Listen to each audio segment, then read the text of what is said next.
नमस्कार मित्रांनो, स्वागत तुमचं. मित्रांनो, तुम्हाला माहिती आहे की काल भारत चॅम्पियन ट्रॉफी जिंकला दुसऱ्यांदा. तब्बल 12 वर्षाच्या प्रतीक्षेनंतर आपण ही चॅम्पियन ट्रॉफी जिंकलो. 2017ला तुम्हाला माहिती आहे की आपलं इंग्लंडमध्ये पाकिस्तानकडून ह्या चॅम्पियन ट्रॉफीमध्ये पराभव झाला होता. हे सगळ्यांसाठीच आपल्यासाठी सेटबॅक होता, धक्का होता. आता त्या पराभवाचा वचपा भारतीय क्रिकेट संघाने दुबईमध्ये काल काढला आणि तब्बल 12 वर्षांनी भारतीय क्रिकेट संघाने ह्या न्यूझीलंडला नमवून चॅम्पियन ट्रॉफी आपल्या नावावरती केली आणि रोहित शर्मा सलग ICC टुर्नामेंटच्या फायनलमध्ये जाणारे पहिले कॅप्टन ठरले. म्हणजे त्यांनी त्याआधी WTC, त्यानंतर वर्ल्ड कप, त्यानंतर T20 आणि आता चॅम्पियन ट्रॉफी. त्याचबरोबर लागोपाठ एका वर्षामध्ये 2 ICCच्या ट्रॉफी आपण जिंकल्या. त्याचबरोबर मित्रांनो, आपण जर बघितलं की भारत या ICC चॅम्पियन ट्रॉफीमध्ये सुद्धा डॉमिनेट करत होता पहिल्या मॅचपासून. म्हणजे भारताने ग्रुप स्टेजमधल्या 3 त्यानंतर दोन्ही नॉकआउट गेम जिंकून जोरदार प्रदर्शन ह्या चॅम्पियन ट्रॉफीमध्ये केलं होतं. तुम्ही जर मॅचचं जर बघितलं तर भारताने न्यूझीलंडने सुरुवातीला टॉस जिंकून बॅटिंग करण्याचा निर्णय घेतला आणि रोहित शर्मा यांनी तिकडे पण एक रेकॉर्ड केला की सलग 15व्यांदा म्हणजे 15 सलग लागोपाठ 15 वेळा हे बाबा काय टॉस हारलं. असू दे, टॉस हारलं, मॅच जिंकलेले महत्त्वाचं आहे. न्यूझीलंडने त्यानंतर पहिली बॅटिंग करून न्यूझीलंडने 251 रनाचं टार्गेट दिलं. तसं विचार केला तर दुबईच्या स्लो पिचवरती 251 रन लय होतात. पण त्यामध्ये सर्वात महत्त्वाची भूमिका जर न्यूझीलंडकडून जर बोलायचं झालं खेळताना तर रचिन रवींद्र त्यांचा जो ओपनर आहे त्यांनी 37 रन केले. त्यानंतर डॅरियल मिचेल नावाचा ते एक बॅट्समन होता त्यांनी शेवटपर्यंत त्यांचा किल्ला लढवला आणि 63 रन केले. आणि त्यानंतर एक ब्रेसवेल नावाच्या बॅट्समनने त्यांचे 40 बॉलामध्ये त्यांनी 53 रन केले. पण ह्या सर्व न्यूझीलंडच्या या सर्व टॉप क्लास बॅटिंग ऑर्डरसमोर आपले जे भारतीय स्पिनर होते ना मित्रांनो, त्यांचं कौतुक कराल तेवढं कमी. म्हणजे ज्या पद्धतीने यांना असं बांधून ठेवलं होतं. म्हणजे तुम्हाला मी सांगतो की सुरुवातीला जी पार्टनरशिप तयार झाली की जो ओपनर होते रचित रवींद्र आणि यंगमध्ये, ती पार्टनरशिप मोडण्यासाठी जे वरुण चक्रवर्तीने जो स्पेल टाकला आणि वरुण चक्रवर्तीने ज्या पद्धतीने न्यूझीलंडच्या ओपनरला आऊट केलं, त्यानंतर रोहित शर्मा कुलदीप यादवला घेऊन आले आणि कुलदीप यादवने आल्या रचित रवींद्रचा विकेट घेतला आणि त्यानंतर म्हणजे सोन्याहून पिवळं डबल बंपर जॅकपॉट ऑफर म्हणतो आपण तसं, की त्याच्यानंतर लगेचच केन विल्यमसनचा विकेट होता हा कुलदीप यादव यांनी घेतला. म्हणजे तुम्ही विचार करा, जर केन विल्यमसन आणि रचित रवींद्र यांनी जर 50 रन जरी पार्टनरशिपमध्ये केली असती तर काय कंडिशन झाली असती. त्यानंतर वरुण चक्रवर्तीने सुद्धा मित्रांनो टिचून बॉलिंग केली. वरुण चक्रवर्तीने सुद्धा आपल्या 10 ओव्हरच्या स्पेलमध्ये 45 रन देऊन 2 विकेट घेतले. 4.5च्या इकॉनॉमिक रेटने त्यांनी रन दिले. त्यानंतर कुलदीप यादवने सुद्धा आपल्या 10 ओव्हरच्या स्पेलमध्ये 40 रन दिले. 4च्या इकॉनॉमीने त्यांनी रन दिले आणि 2 विकेट. त्यामध्ये रचित रवींद्र आणि केन विल्यमसन हे 2 महत्त्वाचे विकेट जे होते त्यांनी घेतले. दुसरीकडं अक्षर पटेल आणि रवींद्र जडेजा हे जे आपले 2 लेफ्ट आर्म बॉलर होते, लेफ्ट आर्म स्पिनर होते, यांनी संपूर्ण गेम जो होता हा बांधून ठेवला होता. यांनी म्हणजे अक्षर पटेलनी 8 ओव्हर टाकल्या, विकेट नाही भेटला त्याला, पण त्यांनी 8 ओव्हर त्यांनी अवघे 3.6च्या इकॉनॉमीने त्यांनी रन दिले. म्हणजे अवघे 29 रन 8 ओव्हरमध्ये या अक्षर पटेलने दिले. आणि रवींद्र जडेजाचं त्याही पुढं जाऊन 10 ओव्हरचा जो स्पेल असतो त्यामध्ये रवींद्र जडेजाने 30 रन दिले फक्त. आणि 30 रन देऊन त्यांनी 1 विकेट घेतली आणि 3च्या इकॉनॉमीने त्यांनी रन दिले. आणि त्यामुळं ह्या आपल्या स्पिनरनी केलेल्या टचून जो मारा होता त्यामुळं न्यूझीलंडच्या संघाला मित्रांनो 251 पर्यंत आपण रोखू शकलो. कारण हे जे 251 जे जर समजा 270-75 झाले असते तर दुबईच्या पिचवरती आपल्याला अवघड झालं असतं. त्यानंतर आणखी एक विषय म्हणजे की ह्या मॅचमध्ये मित्रांनो की जी न्यूझीलंडची फिल्डिंग होती, म्हणजे खास करून जे फिलिप्सने जो कॅच शुभमन गिलचा घेतला होता, म्हणजे अशा कॅच म्हणजे न्यूझीलंड तर टॉप क्लासच आहे म्हणा. पण अशा कॅच घेणं आणि ह्या एवढ्या हाय व्होल्टेज मॅचमध्ये, एवढ्या मोठ्या मॅचमध्ये अशा पद्धतीच्या कॅच घेणं, अशा पद्धतीची फिल्डिंग करणं, याचं जेवढं कौतुक करावं तेवढं कमी. म्हणजे न्यूझीलंड दाखवून दिलं की त्यांना न्यूझीलंड का बरं म्हणतात. त्यानंतर आपली ज्यावेळेस बॅटिंग आली त्यावेळेस हिटमॅन रोहित शर्मा आपला कॅप्टन, की ज्याच्यावरती सोशल मीडियावरती एका काँग्रेस पार्टीची नेत्री काय शमा अहमद का काय ती म्हणत होती, याला पोट सुटले, याची लई तब्येत झाली, याला ढेर सुटली है ना, हे जाडा झाला आहे. अरे म्हणा बाई, ते जाडा जरी झाला असला तरी त्या माणसाने 3 वेळा ICC टुर्नामेंटच्या फायनलमध्ये घेऊन गेला आहे आणि लागोपाठ एक मॅच सोडली फक्त वर्ल्ड कप फायनल दुर्दैवानी अहमदाबादमध्ये झालेली. ICC टुर्नामेंटमध्ये हे पठ्ठ्या एकसुद्धा मॅच नाही हारले, एकसुद्धा. आणि ज्या पद्धतीने तो फेअरलेस क्रिकेट खेळतोय, ज्या पद्धतीने तो टीमला घेऊन गेला आहे, आणि भारताचा काही लोक डिसॲग्री करतील माझ्या या मताशी, पण MS धोनीपेक्षाही सक्सेसफुल जर कोण कॅप्टन असेल तर तो हा रोहित शर्मा. आणि त्याच रोहित शर्मानी जे त्याला ट्रॉल करत होते काही दिवसापूर्वी, त्या सगळ्यांच्या चपराक दिली ठेवून 76 रन केले, फेअरलेस ॲटिट्यूड. म्हणजे ज्यावेळेस तुम्ही बघाल तर ज्यावेळेस तो ज्यावेळेस रोहित शर्मा 50पर्यंत ज्यावेळेस विकेट नव्हती पडली, की 100 रनाची त्याने आणि शुभमन गिलनी पार्टनरशिप केली, पण त्यामध्ये रोहित शर्माचं योगदान खूप होतं.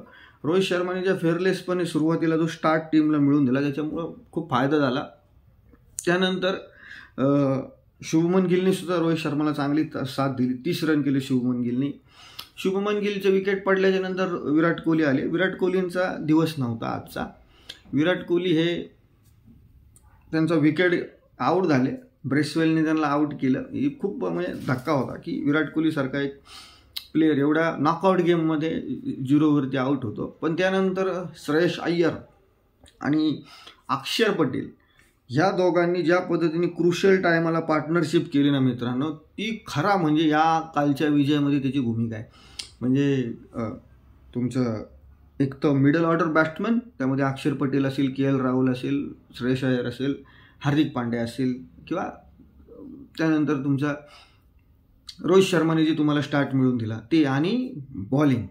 म्हणजे रोहित शर्माने सुरुवात करून दिल्याच्या नंतर आपले 3 विकेट पडले होते. 3 विकेट 20-25 रनाच्या अंतरामध्ये.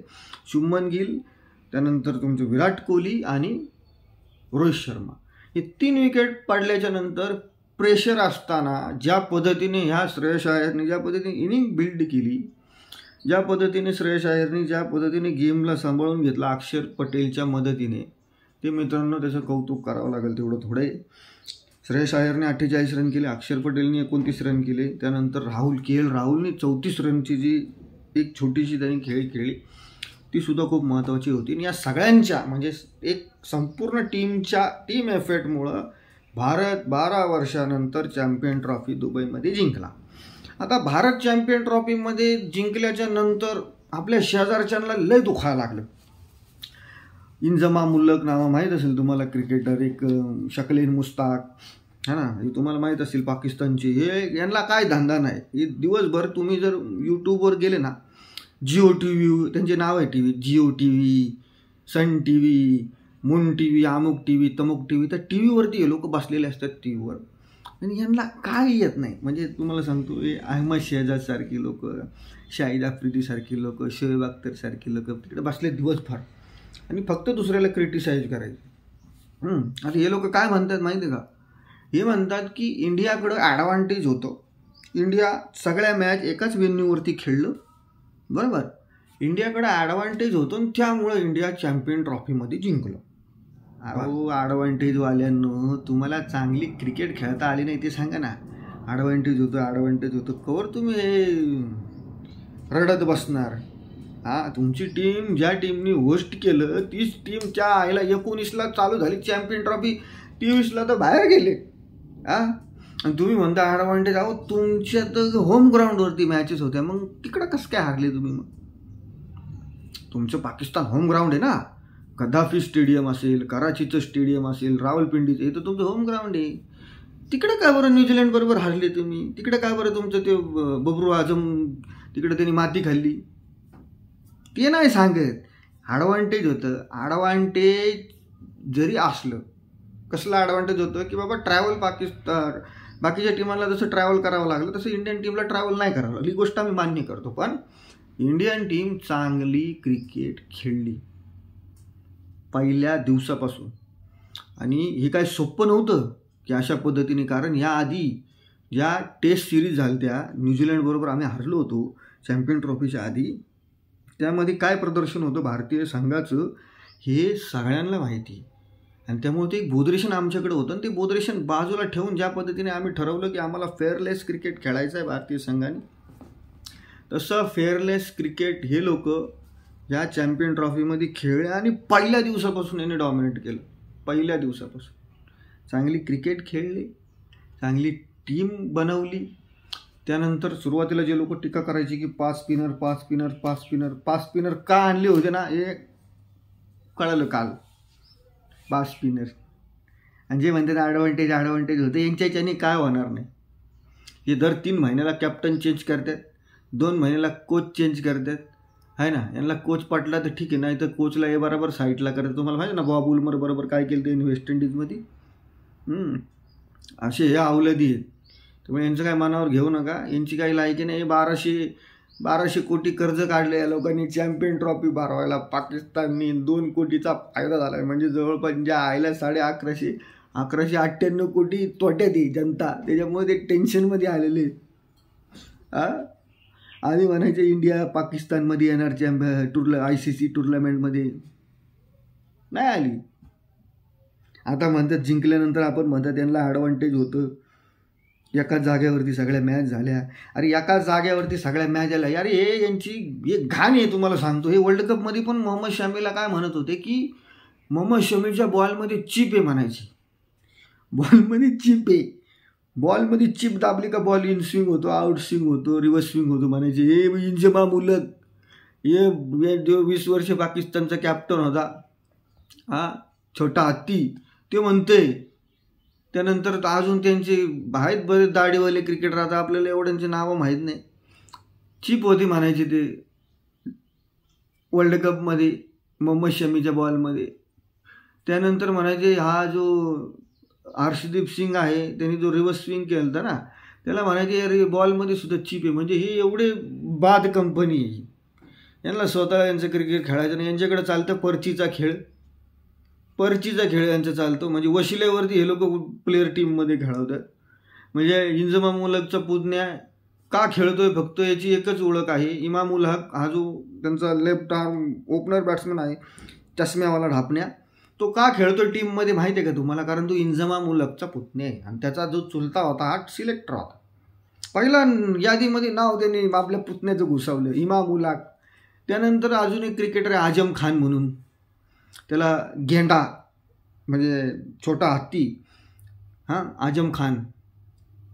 तो का पाकिस्तानच्या टीममध्ये थोडा असा गेंड्यासारखा दिसतो, जरा बॅड असा थोडा रांडूकर नसतं का तसंच दिसतं सेम, फक्त त्याला शिंग नाही त्याला. तो आजम खान टीममध्ये का? मोईन खानचा पोरगा आहे म्हणून ते टीममध्ये. मोईन खानचा यांचं परफॉर्मन्स डोमेस्टिक क्रिकेटमध्ये ते काय नाही. चुलता इंजमाम उल हक आहे, बाप मोईन खान आहे ना, चला या टीममध्ये. हे सगळे पर्चीवाले आहेत.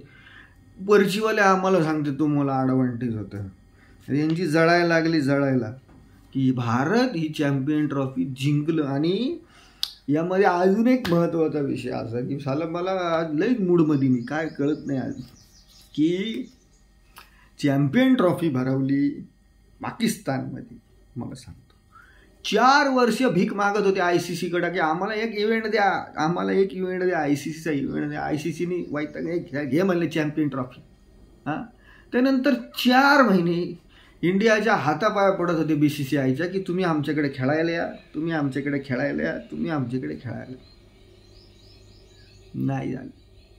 4 वर्ष ICCकडे भीक मागितली, आम्हाला टुर्नामेंट द्या. त्यानंतर 4 महिने भारताला सांगितलं तुम्ही आमच्याकडे या, आपण काय गेलो नाही तिकडे खेळायला. त्यानंतर यांनी 4 आठवड्यामध्ये संपूर्ण स्टेडियम खुर्च्या बिडच्या कलर बिलर रंगरंगोटी केली, वायपर बिपर आणले, ग्राउंडमधलं पाणी काढायला फडके बिडके आणले, काचा पुसायला 4 आठवड्यात त्यांनी केलं जसं यांच्यात होतं तसं. आणि 4 दिवसात बाहेर गेले. 4 दिवसात बाहेर गेले. 4 दिवसात 19ला चालू 23ला खतम, 19ला सुरून 23ला खतम. अरे म्हणते ॲडव्हान्टेज. अरे तुम्हाला खेळता येतं. तुमचा बबरू आझम 90 बॉलामध्ये 60 रन करतो न्यूझीलंड समोर. लाहोरच्या पिचवरती, ज्या लाहोरच्या पिचवरती 350-400 रन होते, तिथं ते 70 रन करतो 90 बॉलामध्ये. तुम्ही याला म्हणता टॉप क्लास बॅट्समन. अरे काय टीम चांगली भरवा. क्रिकेट खेळायला मजा येईल असं एक्सक्युजेस घेऊ नका, आहे ना, कारणं सांगू नका की ॲडव्हान्टेज. आमची टीम चांगली होती.